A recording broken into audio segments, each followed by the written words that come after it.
बिस्मिल्लाहिर्रहमानिर्रहीम। बोलते कालम के साथ मैं आमिर रज़ा खान। और मैंने बहुत अरसा पहले एक वीलॉग किया था जो स्ट्रॉबेरी के बारे में था, और मैंने आपसे कहा था कि ये फल सेहत के लिए बहुत फ़ायदेमंद है, लेकिन इस माशरे में झूठ ज़्यादा बिकता है, सच का ख़रीदार कोई कोई होता है। बहुत सारे लोगों ने स्ट्रॉबेरी के ख़िलाफ़ ऐसा प्रोपोगंडा किया कि 800 किलो में बिकने वाली स्ट्रॉबेरी जो एक माह पहले 800 रुपये किलो में बिक रही थी, आज रमज़ान गुजरने के बाद 60 रुपये और 80 रुपये किलो में फ़रोख्त की जा रही है। और उसकी बुनियादी वजह यह है कि वो व्लॉगर जो पब्लिक में बहुत ज़्यादा झूठ फैलाने में पॉपुलर हैं, कोई बहुत ज़्यादा शुगर का, कोई ब्लड प्रेशर का, कोई मैदे का, कोई स्किन का, कोई डॉक्टर बना फिरता है, कोई क्वैक बना फिरता है, कोई कुछ है कोई कुछ है, उन्होंने स्ट्रॉबेरी को ऐसा ख़तरनाक फल करार दे दिया कि जिसको खाने को अब कोई तैयार नहीं था। लेकिन हरगिज़ ऐसा नहीं है।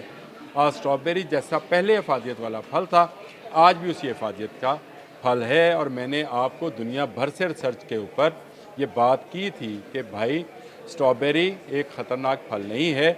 अगर आप इसको इस्तेमाल करना चाहते हैं तो जब आप ख़रीदें इसको 15 से 20 मिनट जो है आप नमक वाले पानी में डुबो दें, और उसके बाद इसको इस्तेमाल करें जैसा आप चाहते हैं इस्तेमाल करें। इसका मिल्क शेक बनाना चाहते हैं, जूस बनाना चाहते हैं, केक बनाना चाहते हैं, सलाद बनाना चाहते हैं, फ्रूट चाट बनाना चाहते हैं, बनाएं।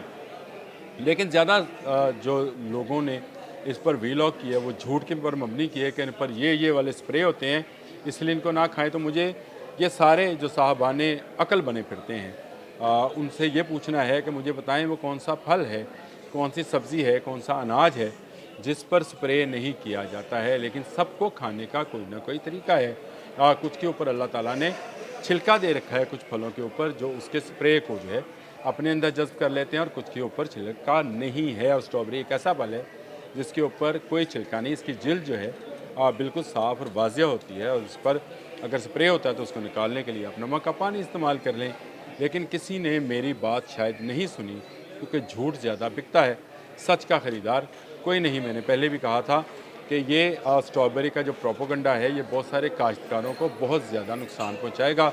और यही हुआ, आज 80 रुपये और 60 रुपये किलो के हिसाब से स्ट्रॉबेरी बिक रही है और ख़रीदार आपको नहीं मिलता है। और आहिस्ता आहिस्ता ये हल्की स्याही माइल भी हो गई है। लेकिन ये भी कोई ख़तरने की बात नहीं है। ये फल स्टोर नहीं किया जा सकता, स्ट्रॉबेरी के लिए कोई कोल्ड स्टोरेज नहीं बनाया जा सकता। इसको घर में भी आप अगर आप फ्रीज़ करें और फ्रीज़र में से निकालें तो ये पानी हो जाता है। लेकिन इसको इस्तेमाल करने का एक तरीका है, उस तरीके से आप जब ताज़ा ब ताज़ा स्ट्रॉबेरी आई तो इसको इस्तेमाल कर लें।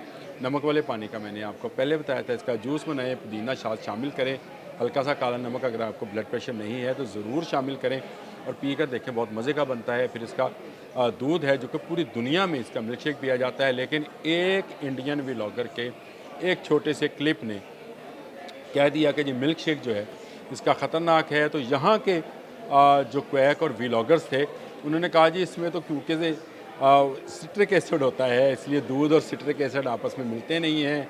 आप नींबू डालें तो उसमें भी सिट्रिक एसिड है तो दूध फट जाएगा। ये सब कहानियाँ थी। आप अगर अच्छा मिल्क शेक पीना चाहते हैं तो आज भी स्ट्रॉबेरी का मिल्क शेक जो है सबसे अच्छा और सबसे फ़ायदेमंद है।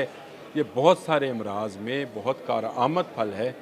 लेकिन इस वक्त इसको अगर कहा जाए टके टोकरी, हमने लफ्ज़ ही सुना हुआ था शायद जब बांग्लादेश हमारे साथ होता था, मशरक़ी पाकिस्तान होता था, टका वहाँ चलता था, तो टका टोकरी मतलब एक टके की एक पूरी टोकरी। तो आजकल 60 रुपये 80 रुपये का मतलब यही है कि उस ज़माने के टके से भी ये कम की कीमत पर बराए फ़रोख्त है, रेडियों पर बिक रहा है।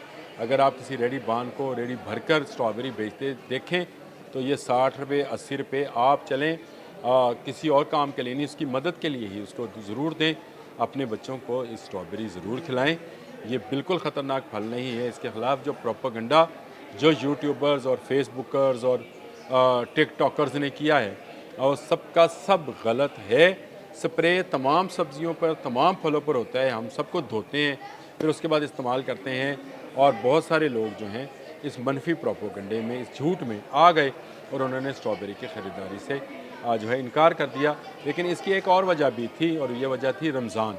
रमज़ान में स्ट्रॉबेरी एक ऐसा फल है जो ना सहरी के वक्त इस्तेमाल हो सकता है ना अफ्तारी के वक्त, और सारा दिन में तो आप रोज़े से होते हैं। इसलिए भी इस फल की ज़रा बेकदरी हुई। ये 2-4 साल पहले तरबूज़ के साथ भी ऐसा ही हुआ था कि जैसे ही तरबूज़ की फसल आई रमज़ान आ गया। अब तरबूज़ भी सहरी इफ्तारी में इस्तेमाल नहीं हो सकता था, तो लोगों ने उसका इस्तेमाल जो है कम किया, जिससे वो काश्तकार जो तरबूज की ट्रालियाँ भर के लाए थे बेचारे पूरा महीना आवाज़ें लगाते रह गए। लेकिन तरबूज का छिलका मोटा होता है, इसलिए वो कुछ बचत उसमें हो गई। स्ट्रॉबेरी के मामले में ऐसी बचत नहीं हो सकी। मैं आपसे आज दोबारा इसलिए मुखातिब हूँ कि मुझे गुस्सा है उन यूट्यूबर्स पर, उन फेसबुकर्स पर, उन टिकटॉकर्स पर, जिन्होंने स्ट्रॉबेरी को खाम-खा में अपने सिर्फ़ चंद व्यूज़ के लिए, चंद डॉलर्स के लिए, चंद रुपयों के लालच में इसको एक ख़तरनाक फल करार दे दिया। उन डॉक्टर्स पर भी गुस्सा है जो शायद मशहूर होना चाहते हैं और उन्होंने ऐसे-ऐसे पॉडकास्ट किए कि शायद स्ट्रॉबेरी खा लेंगे तो आपको कुछ हो जाएगा, स्ट्रॉबेरी खाएँगे तो आपकी सेहत पर अच्छे असरात आएँगे, बुरे असरात नहीं आएँगे। लेकिन इसको खाने से पहले नमक वाले पानी से 15 से 20 मिनट ज़रूर धो लें। स्ट्रॉबेरी खाएँ, खुश रहें। अल्लाह हाफ़िज़।